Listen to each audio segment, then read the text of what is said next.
When you think of some of the greatest musicians that can sing, songwrite, produce, and arrange over the course of their careers, you gotta put Kashif as one of the top artists in that category. This guy, Kashif, was a man of many talents with a career that spans over 4 decades, over 70 million records sold, and 17 hit singles. Wow. 6-time Grammy Award nominee, and he wrote a book that became one of the most recommended about the music business. It's a must-have book for up-and-coming artists. In the book, right, look, I forgot to mention the book. He's a best-selling author with that book and his own publishing company. Besides the music, right, he was a filmmaker, director, educator, and a social activist. A mentor, always an advocate for education and helping foster kids because of the way he grew up. He was a software developer. The man had his own computer software that was going to help artists with their music royalties. Wow. Genius, man. Even saxophonist Kenny G credits Kashif for launching his career, and Kenny G is one of the best-selling artists of all time with more than 75 million records sold. Kashif done helped so many artists, man. You know what? Let's get into his story, right? Now, Kashif's birth name is Michael Jones, and he was born on December 26, 1956 in Harlem, New York. Now, Kashif said the only thing he really knows about his parents is his mother was incarcerated when he was born, and he doesn't know who his father is, so he never met his real parents. So when he was 4 months old, he was sent to foster care, and a family adopted him, but they used to physically and mentally abuse him. He said the first foster parents would just lock him in the closet when everybody else went to school in the morning, and would let him out when everybody got home from school. Then he was adopted again by another family, and they abandoned him in the department store. They just left him in there all day until somebody asked him why he was still there, and he told them he was waiting for his mother. Then he was adopted again by another family, right? And the father would hog tie him to the pipes in the basement and just whoop him like crazy. And the mother would throw hot water in his face and crazy stuff like that. Wow. What's wrong with people, man? Who does that, man? I done heard some horrible foster parent stories, but that's another series, man. I should do that. Put that on the Patreon channel. But anyway, now, after all that, right, and going through 8 foster homes, he finally got with a foster family in Brooklyn that treated him good and was nice to him. By the time he turned 6 years old, right, he felt this time he finally had a real family. Now, besides feeling the love from a real family now, the other thing that brought him joy was music. And some of his favorite artists at that time was George Benson, the jazz band called Weather Report, and he liked a lot of jazz music. And later on, he was inspired by artists like Herbie Hancock, Earth, Wind and Fire, and Barry White. Now, by the time he hit the 4th grade, he had got a toy song flute, and he would practice and practice until he taught himself how to play songs on it. It got to the point that he would play the song flute in class instead of doing his work. And his teacher, instead of getting mad, saw his talent and signed him up for a music class. Now in music class, he started to learn how to play multiple instruments, and the music teacher put a band together with the kids in that class, and they started taking him around to play in clubs because they were that good. He went to school with Tyrone Williams, better known as Fly Tie, who owned the hip-hop label Cold Chillin' Records. Now, Kashif, right, he was 12 years old in that band, opening up for legendary groups like R&B groups like the Persuaders and some some other famous musicians. Right now, in high school, at the age of 15 years old, his foster mother, who he considered his mom and loved, ended up dying. And he kind of ended up homeless again. And he had to bounce from house to house just to stay off the streets. Now, one of his friends in high school, her father, right, he was a guy named King Davis. He was the manager of the R&B group BT Express. And he was looking for a keyboard player. And she told her dad about Kashif. And he gave Kashif a shot after hearing his talent. And he put him in the group BT Express. And right off top, he started touring with them. He was only 15 years old at the time. Wow. Now with BT Express, they was putting out some #1 hits, man. Like the song "Do It Till You Satisfied." Oh man, that's my junk right there. A lot of rappers sample that song too. They sampled that song. Now the other song was called "Express," which was also #1. That went #1 also. Now, also during that time with BT Express, he ended up changing his name from Michael Jones to Kashif Salim, which means discoverer, inventor, and magic maker in Islamic. And one of his band members from the BT Express gave him a book with Islamic names, and he chose that name Kashif because it suited his whole personality. And he started to study Islam. But see, look, now the guys at BT Express, right, a lot of them guys was older than Kashif. And he used to get on their nerves. And he used to be worrisome because 24/7 Kashif, he just wanted to do music all day and all night. So the group, they had a meeting and they kicked him out of the group for that. Despite his talent, they kicked him out of the group because they say he was just annoying. Wow. They kicked him. I think they kicked him out. They kicked him out really because I think he was just too talented and he needed to be on his own because he wanted to do some stuff, man, that was way ahead of his time. And they just couldn't understand him. But look, that's the best thing that happened to him because right after that, he started producing music for other artists and he just started using that synthesizer, which would be his signature sound. And at that time, no one was really using the synthesizer in their music. He was like one of the first ones, and later on, they would label that the Kashif sound. Now solo, right? He's solo and free. He worked with R&B singer Stephanie Mills for 2 years, playing the keyboard for her. Then he put a band together called Stepping Stone, and he sent a demo to RCA Records, and they liked the songs on that demo. They liked the songs they heard, and they wanted Kashif to do some work for Evelyn Champagne King. Now after that, he got with Evelyn Champagne King, and the first song they did was "I'm in Love," which hit #1 on the soul and dance charts. And then he did everybody's favorite song. Y'all know what that is, "Love Come Down," which hit #1 on the Billboard Black Singles and Hot Dance and Disco charts. That "Love Come Down," man. So you play that, instant party starter for an old school party. That's my junk right there. He also did "Betcha She Don't Love You," which hit #2 on the US Billboard Black Singles chart. Then he produced the song "So Fine" for Howard Johnson, which hit #1 on the dance charts. I love that song too. And after that, with all that success producing other people, right, that's when Clive Davis started to take notice. Clive Davis in the picture of everything, y'all. And look, no matter what people say about Clive Davis, the man knows talent. And he saw Kashif as a triple threat because he could write, produce, and arrange music.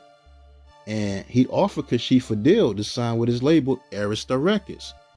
And on September 14th, 1983, he released his self-titled debut album with the single, "I Just Gotta Have You, Lover Turn Me On," which hit #5 on the Billboard R&B chart.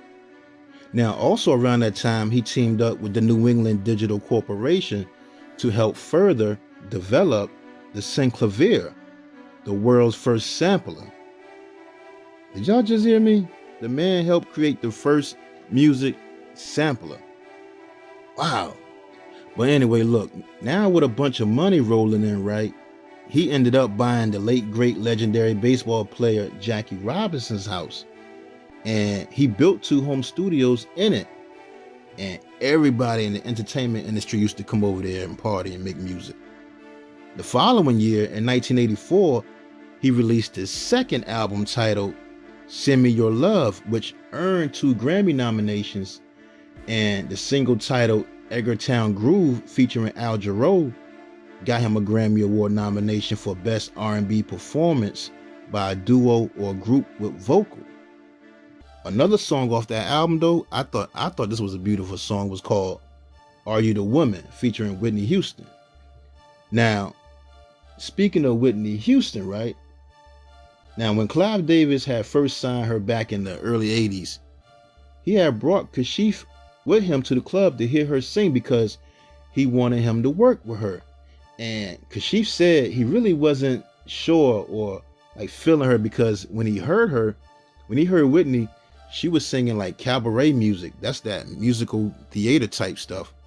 And Kashif really didn't know how he was going to produce music for it because he did soulful and R&B music. But Clive Davis kept begging him and bugging him about working with Whitney. But Kashif really didn't understand the vision they was going until he saw her sing the song Somewhere Over the Rainbow on live TV on the Mike Douglas show. And when he heard that, that's when he did the song You Give Good Love, which was written by him and one of his songwriters named Lala. And you know what's crazy though? They really wrote that song for Roberta Flack, but she never got to it. So they gave it to Whitney and she recorded the song in one take in the studio. Wow. That's the song that launched Whitney Houston's career. You Give Good Love became Whitney's first R&B #1 single and was certified platinum, pushing her self-titled debut album to diamond at that time. But now that first Whitney album has sold over 22 million copies. That's crazy, man. Now, after that, right, he started working with a lot of other known artists like George Benson, who was one of his favorites growing up. That was one of his idols growing up. He also helped produce saxophonist Kenny G, who was his label mate on Arista Records, with his third album titled Gravity, which was certified platinum. He did some work with R&B singer Melba Moore over there at Hush Productions, and they did the duet Love the One I'm With, A Lot of Love, which hit #5 on the Billboard Hot Black Singles chart. Hush Productions, man, they had some great music. Kashif was part of that and some other producers. I know Freddie Jackson was one of the most popular artists over there on Hush. But he did some work for Johnny Kemp's album too. Now, Kashif's third album, right, titled Condition of the Heart, didn't produce any top 10 hits, but it was a good album. But that was the beginning of him and Clive butting heads because Clive Davis was trying to get him to make music that he didn't do. Now, the fourth album, titled Love Changes, was a great album. And when he did that duet with Melissa Morgan called Love Changes, that hit #2 on the R&B charts. Man, that was my junk right there. Melissa Morgan, she was a great singer, man. I wonder what happened to her.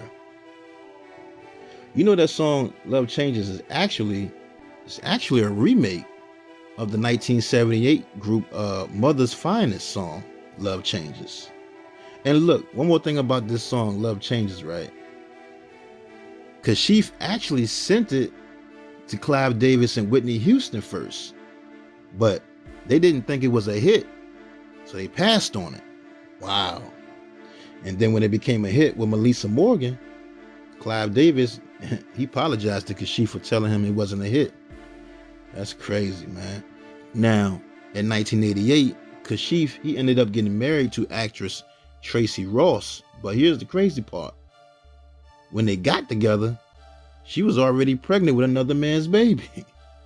But see, Kashif, he really didn't care about that because he never had a family of his own. So they got married, but it didn't last but nothing but 6 months.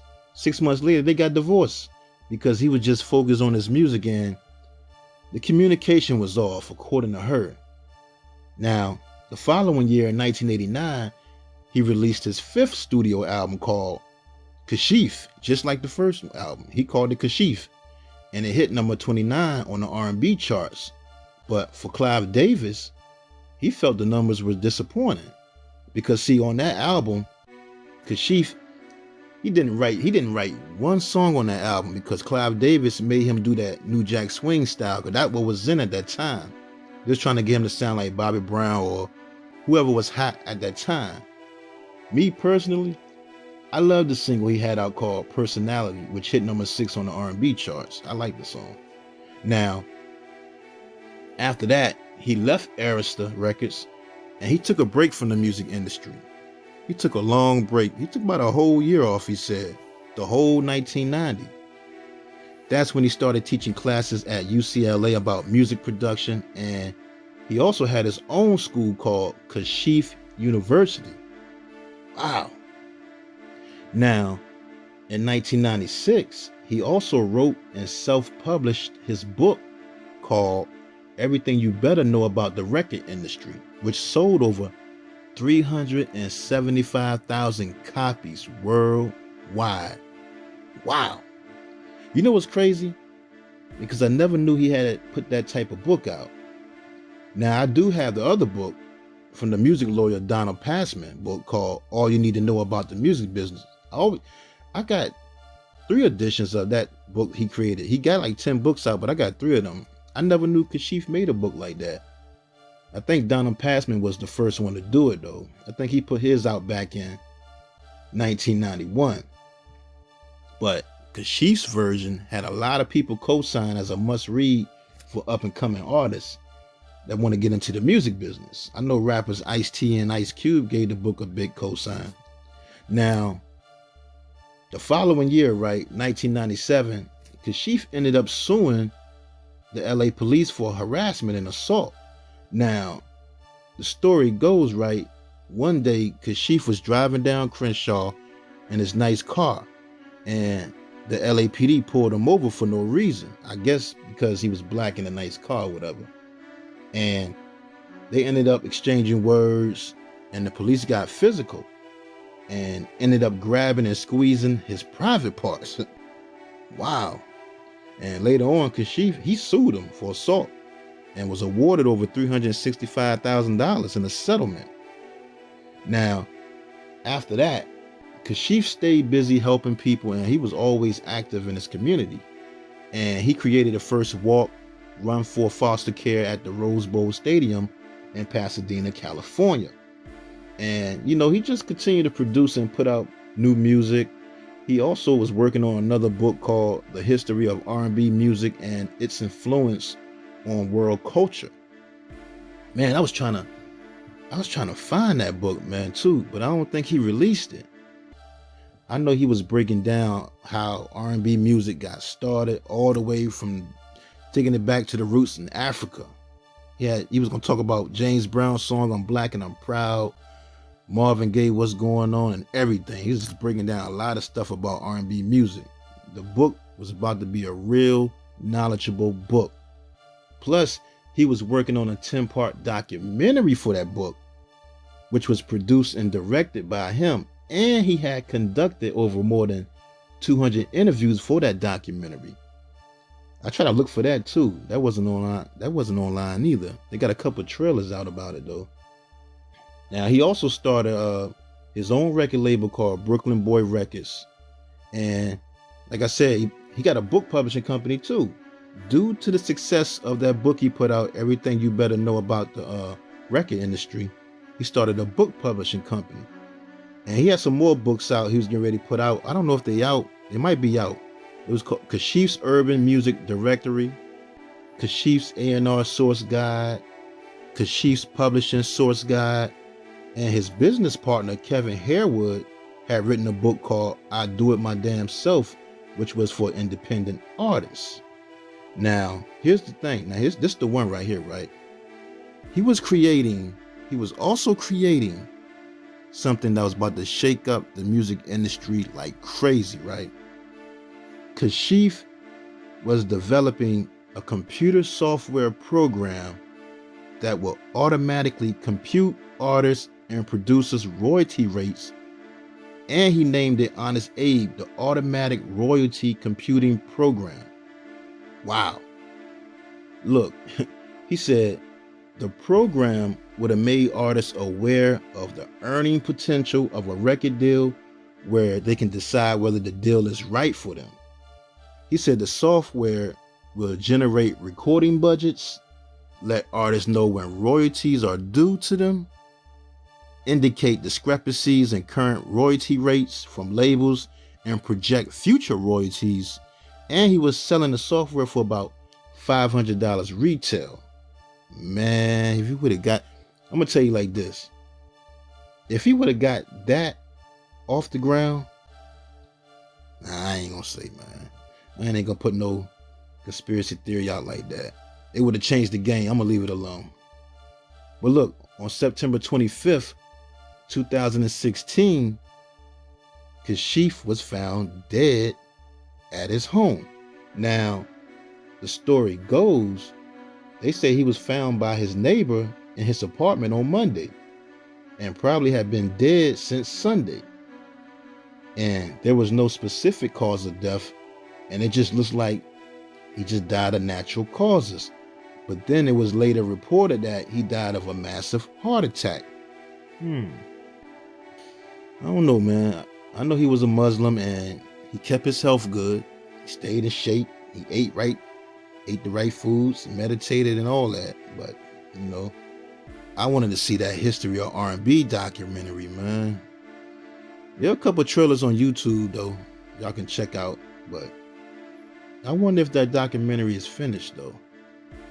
Man, it's sad, though, man. This is sad because if he would have put that computer software out that would have showed artists how much they should be getting paid and how to negotiate deals, man, that's crazy.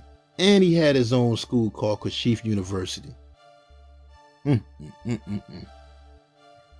crazy, man. He was 56 years old. Rest in peace to the legend, Kashif Salim.